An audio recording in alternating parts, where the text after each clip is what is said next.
speaking of your kids, I believe they're very excited that you are a Despicable Me character. My kids are beyond excited. The reality is I've never really been cool in my kids' eyes. I'm just dad to them. But when they saw some of the behind-the-scenes footage and they heard I was in this and they've seen pictures now, they're treating me a lot better than they used to. I'm actually kind of cool in their eyes now, which is going to be a lot of fun. Their whole playdate list is totally full for the summer.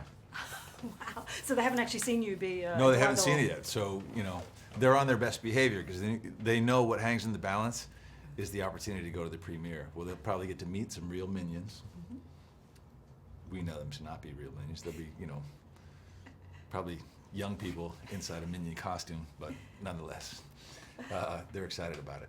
So tell me about playing this over-the-top kind of Latin person. What was it like to be this beautiful Latin flavor in this movie? It was hilarious. It was really so much fun because, when else have I had the opportunity to play someone that expansive, that expressive, just larger than life in every way,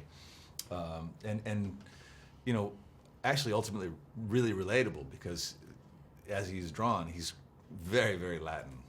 Quick to hug and quick to laugh, and he loves to dance and very expressive in that way. He's also someone who's let himself go a little bit. He's seen better days probably in terms of his physicality, his well-being, but he still seems to retain a lightness on his feet. He's still quite charming, very debonair, and so that part of it was a lot of fun to play. The other challenge though was finding the dual personality, the villainous part. Yeah. And that was really just a vocal trick, just to find a little more bass and a little more menace in it. But what I really wanted to be clear on was to provide a kind of twinkle in the eye, but from a vocal source that really speaks to the kind of glee and enjoyment that he has with almost everything he does. Yeah, because villains, it's always great to play a villain, isn't it? Is that sort of fun to be this kind of... It's the most fun. When else?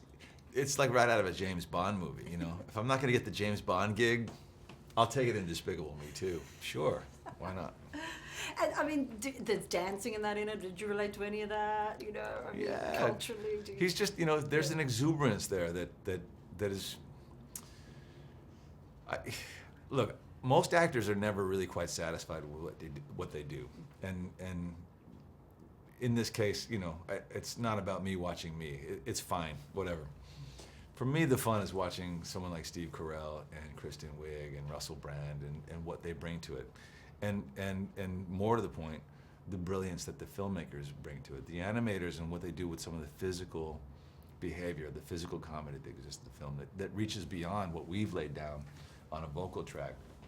It's just so on point. It's just so insightful. And that's what I loved about the first film. And I think what people are going to really love about the sequel is that you have the retention of these elements that worked so well in the first one. It's got that kind of wry, acerbic, almost subversive humor to it that really is appealing to adults. And at the same time, it's got a real heart to it. There's something adorable about the minions, and we discovered that Gru actually has a heart. So, in the sequel, we have all of that and more. It's a brand new story with the introduction of 2 fresh new characters. So. Hello. Hey, oh, ketchup para aqui. Sí, sí.